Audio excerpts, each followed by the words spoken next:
কালীঘাটের কাকুর ডায়েরিতে আরও এক রহস্যময়ী নারীর নাম। এই নারী অত্যন্ত হেভিওয়েট এবং কালীঘাট ঘনিষ্ঠ পার্থর অপাকু মানাবে হার। কালীঘাটের কাকুর টাকার লিস্টে নতুন নাম, যে নাম শুনলে আপনারা চমকে যাবেন।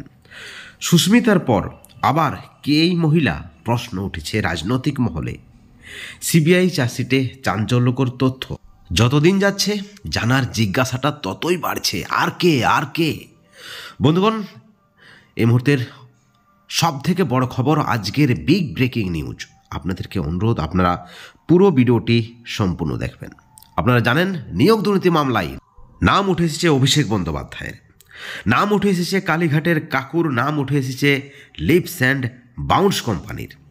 সিবিআইয়ের তৃতীয় সাপ্লিমেন্টারি চার্জশিটে লিপস অ্যান্ড বাউন্স কোম্পানির নাম এবং তদন্তকারী সংস্থার দাবি এই কোম্পানির রিসেপশনিস্ট সুস্মিতা চক্রবর্তীর ইমেলে পৌঁছেছিল 157 জন অযোগ্য চাকরি প্রার্থীর নাম।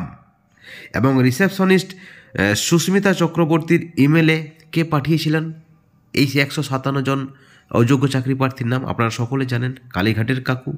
কালীঘাটের কাকুর বসকে আপনারা সকলে জানেন। অর্থাৎ যে প্রশ্নটা উঠছে, অভিষেক বন্দ্যোপাধ্যায়ের নাম উঠে এসেছে, 15 কোটি টাকা নাকি তিনি দাবি করেছিলেন। এবং সেই সঙ্গে একের পর এক যে নতুন রহস্যময়ী নারীর নাম উঠে এসেছে, সুস্মিতার পর আরও এক রহস্যময়ী নারীর নাম, তাতে কিন্তু একেবারে রাজ্য রাজনীতিতে তোলপাড় ফেলে দিয়েছে।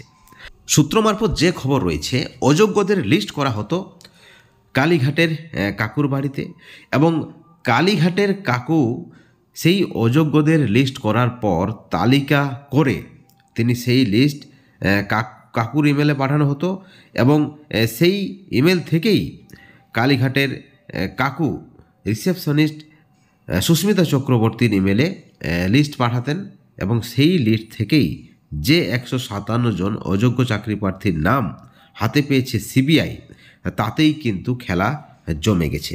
চার্জশিটের 14 নম্বর পাতায় সিবিআই উল্লেখ করেছে, লিপস অ্যান্ড বাউন্স সংস্থার নিউ আলিপুর অফিসে এবং বেহালায় নিজের বাড়িতে বসেই নাকি বেআইনি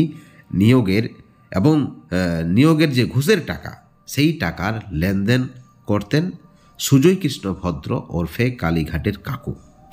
সাব এজেন্টদের কাছ থেকে তিনি টাকা সংগ্রহ করতেন এবং সাব এজেন্টরা অযোগ্যদের কাছ থেকে টাকা নিতেন এবং কত টাকা নিতেন, কার কাছ থেকে নিতেন, কোন এজেন্টের মাধ্যমে নিতেন, কত টাকা বকেয়া রয়েছে, তা সব কিছুই নাকি লিখে রাখতেন কালীঘাটের কাকু।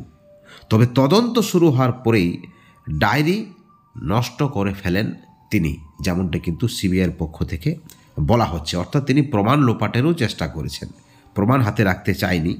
সিবিআই তদন্তে আরও উঠে এসেছে সুস্মিতা চক্রবর্তীর ইমেলে থাকা 157 জন অযোগ্য চাকরি প্রার্থী। এই অযোগ্য চাকরি প্রার্থীর তালিকা সুজয় কৃষ্ণ ভদ্রের ইমেলে পাঠানো হয়েছিল। তদন্ত শুরু হতেই সুস্মিতা নিজেই তার ইমেল আইডিটি ডিলিট করেছেন।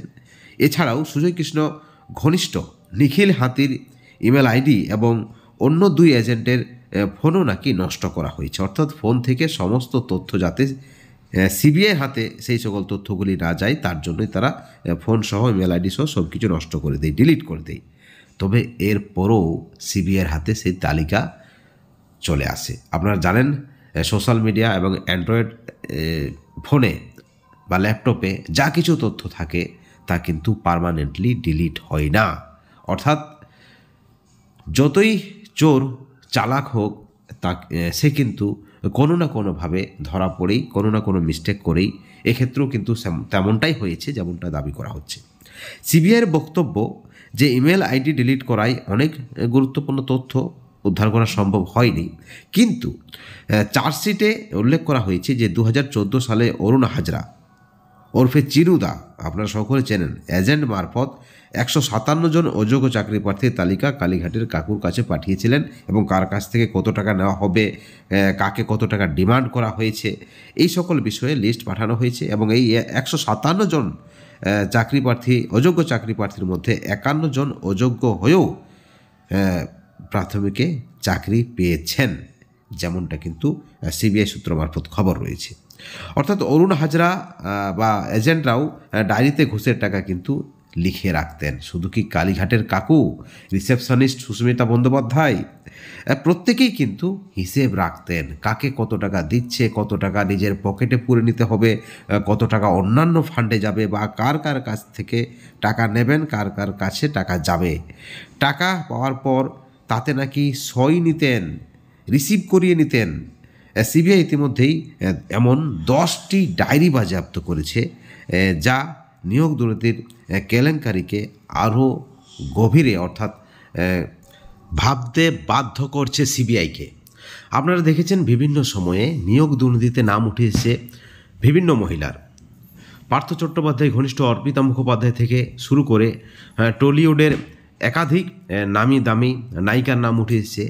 এবার যে নাম উঠে এসেছে 10টি ডায়েরি থেকে সাংকেতিক নাম MDD S, অর্থাৎ এই সকল নামগুলি মহিলাদের, সেই বিষয়টা কিন্তু একেবারে পরিষ্কার।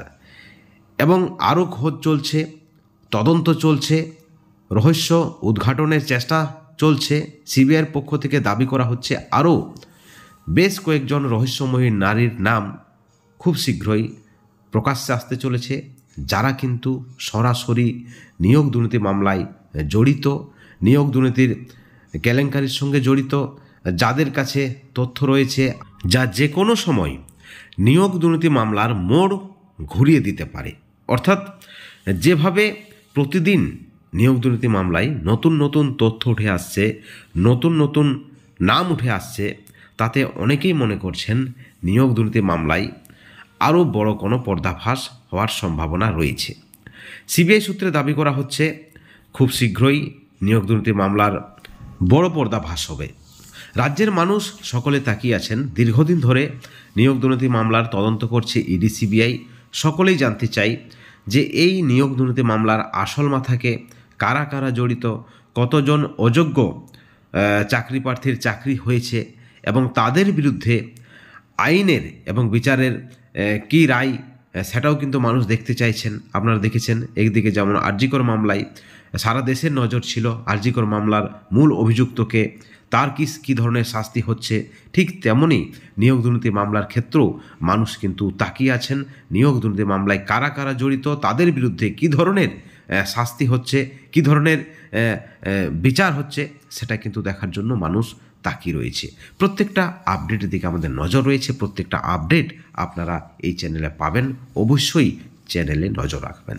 সবশেষে একটাই কথা বলবো, ভালো থাকবেন, সুস্থ থাকবেন, কিন্তু কোনো ধরনের দুর্নীতি থেকে, হিংসা থেকে অবশ্যই দূরে থাকবেন। Thank you so much.